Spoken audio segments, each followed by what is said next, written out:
Hello, parents. This is Sarah. I own Blue Baboon Books, and I just wanted to talk to you just for a couple minutes about graphic novels. So many times, parents will bring their kids into this store or into a book fair that we're running, and I hear them say so many times, "You can get a book, but it has to be a real book," meaning that they do not want them to get a graphic novel or illustrated novel. They often call them comic books, which they're not. They're graphic novels. And I just want to say that as long as they're reading, it's a really good thing. And I know I have to clench my teeth a little bit sometimes when my kids are rereading Big Nate for the 42nd time. But they're reading, they're absorbing, they're loving it. So we all want our kids to find a happy place in reading. And a lot of times they won't be up to their reading level, but that's okay, because we want kids to be able to find a really comfortable, relaxing corner of the universe when they read. They're going to have to read lots of traditional novels and Where the Red Fern Grows and Shakespeare and all that when they're in school. Those are have-to-reads. For want-to-reads, we want them to find books that they want to read. So, just a few of the more popular graphic novels. Big Nate, as I mentioned earlier. My kids laugh and laugh and laugh when they read these, and they've probably read them dozens of times. So, and I will say that I have an 11-year-old who is an advanced reader, and still, when he wants to relax with a book, he finds Big Nate. So, it's a hilarious novel, kind of like an awkward tween type thing. So, there's that. I would like to say, Dave Pilkey, you've probably seen Dogman and Captain Underpants. He is an author, and one thing that I really appreciate about him is he's really been an advocate for graphic novels. He has dyslexia, and he is constantly advocating, saying that graphic novels are fantastic for kids with dyslexia, ADHD, or even just reluctant readers. Okay, so what happens is, what he says happens, and I believe, the kids get visual cues from the pictures. So if they get stuck on a word, they can find a visual cue that helps them kind of get back to the story, and it'll help them understand the word a little bit better. Yes, I know, there's some really gross things in Captain Underpants and even Dogman, and but again, they're reading. Let me see. Diary of a Wimpy Kid. I know you guys have all heard about this. Fantastic. This is the newest, I think it's the 13th, The Meltdown. This is an illustrated novel. The difference between an illustrated and a graphic novel, you'll see that an illustrated novel has lots and lots and lots of words and some illustrations breaking it up. Okay? Another very popular one for boys and girls. I will tell you that Dork Diaries, this is the 13th one, so pretty popular. Tales from a Not So Happy Birthday. This is kind of like the female protagonist answer to Diary of a Wimpy Kid.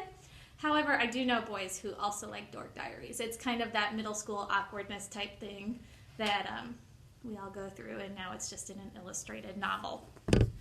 13-Story Treehouse. I can't say enough. My 9-year-old, while he is a very good reader, he is also a reluctant reader. So, 13-Story Treehouse, it goes all the way up to the 91-story treehouse. That doesn't mean there's 91 books. Every iteration of the book adds 13 stories to the treehouse. So the second book is a 26-story treehouse. Third book is 39-story treehouse. You can do the math. All the way up to 91. And the 104th, I believe, is coming out this summer. So another illustrated novel. Like I said, my son, reluctant reader, went through all the books in 2 weeks. So lots of very creative imagery in this. Each room of the treehouse has very creative things, like they have the popcorn room, or they have the room with the big red button that they don't know what it does, so they don't want to touch it. And around the creative rooms in the treehouse, there's some kind of conflict, some kind of story. So, fantastic. And like I said, it goes all the way up to the 91-story treehouse. Sheets is about a haunted laundromat. It's a little bit older than I would say like Dog Man. But it is still a fantastic graphic novel, maybe for 3rd grade and higher. It's about a 13-year-old girl who has to run her family's laundromat, and it's haunted. So, not scary, just a little bit weird and funny and creepy. Sanity in Tallulah. Now, like I said, I don't often read graphic novels, but I did read this one, and I loved it.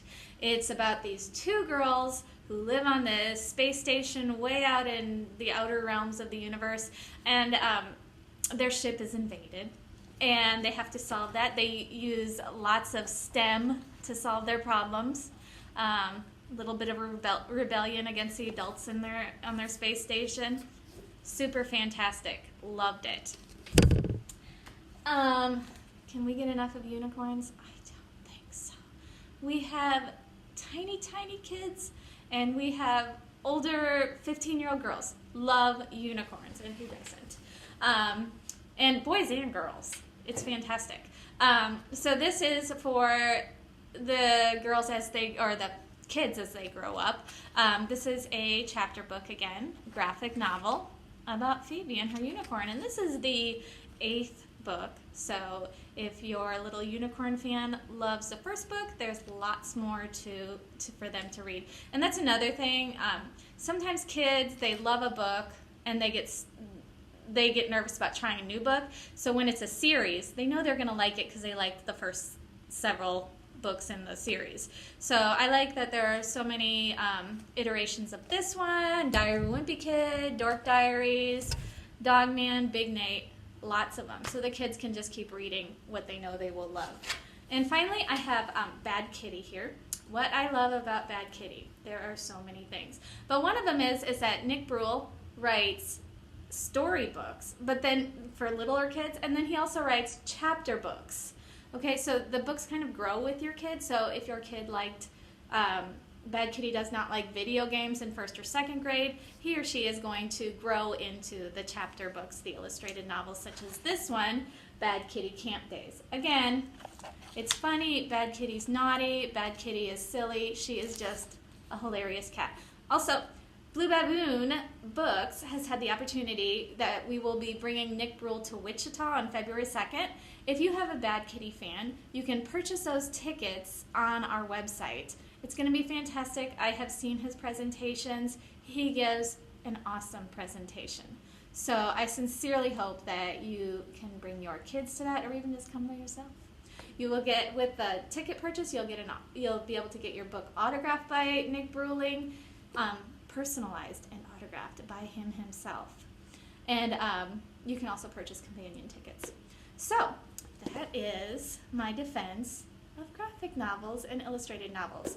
Certainly hope you will consider them for your kids' Christmas, and that's it.